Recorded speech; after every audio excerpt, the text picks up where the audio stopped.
ओम शांति।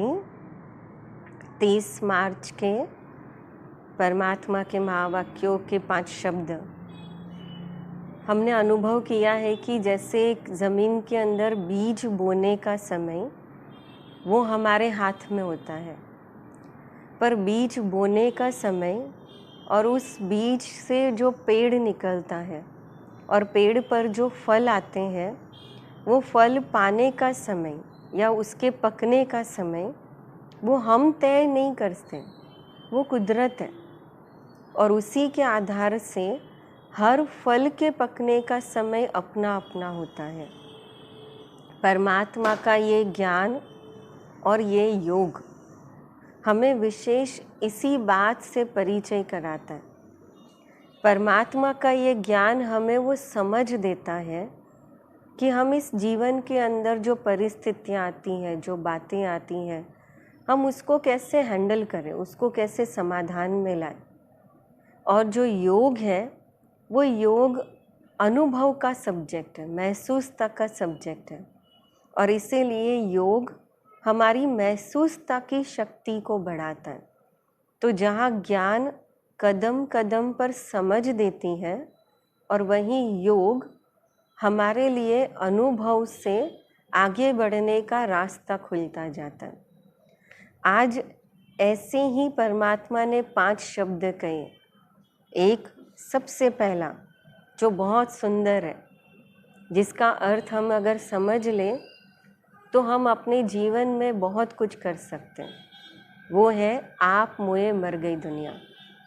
परमात्मा कहते हैं आप ऐसे रहो जैसे इस दुनिया से मरे हुए हो, और इतनी ये अवस्था पक्की रहे कि जितना आप इस दुनिया से मरे हुए रहेंगे उतना हमारे आसपास की बातों का प्रभाव हमारे ऊपर नहीं पड़ेगा और हमारी बुद्धि जो है वो एक परमात्मा में रहेगी।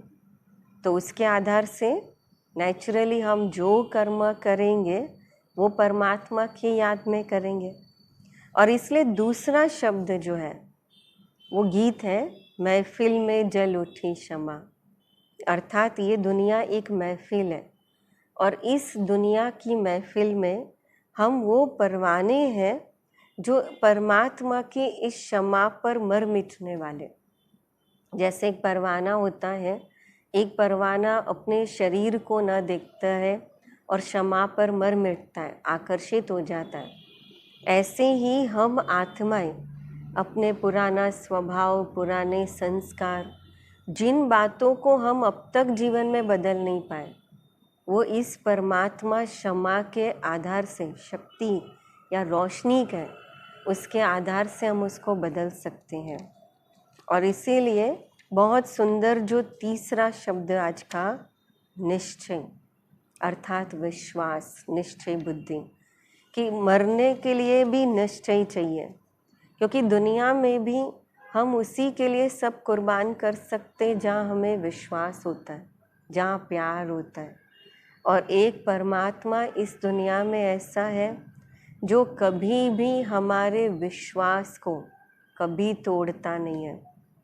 और इसीलिए उसके प्रति जितना निश्चय बुद्धि होकर के रहते हैं उतना ही निश्चय बुद्धि से हमको विजय प्राप्त होती।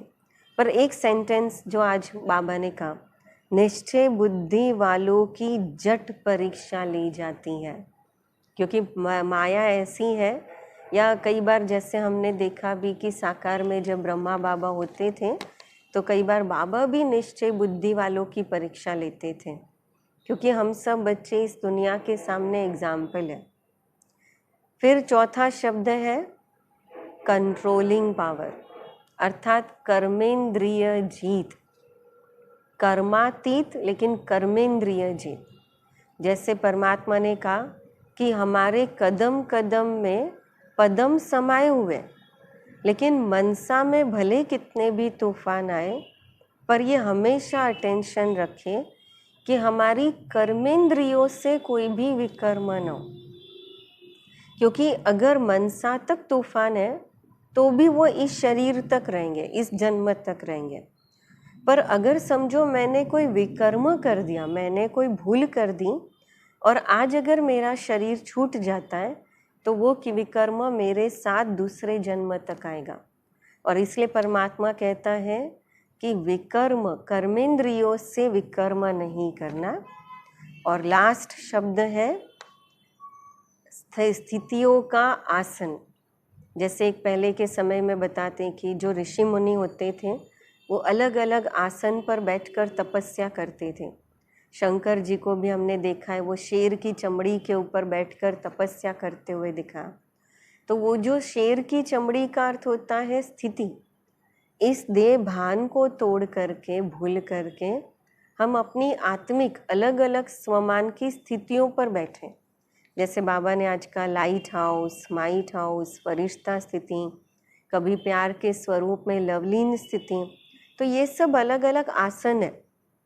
तो जब भी हम योग के अंदर बैठें, कोई ना कोई लक्ष्य रख करके फिर बैठें कि आज हमें कौन से आसन पर बैठना है, कौन सी स्थिति के आसन पर बैठ करके हमें एकाग्रचित होकर के तपस्या करनी है, योग करना है।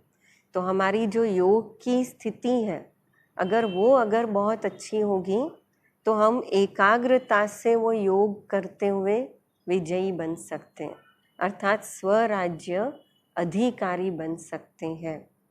अच्छा, ओम शांति।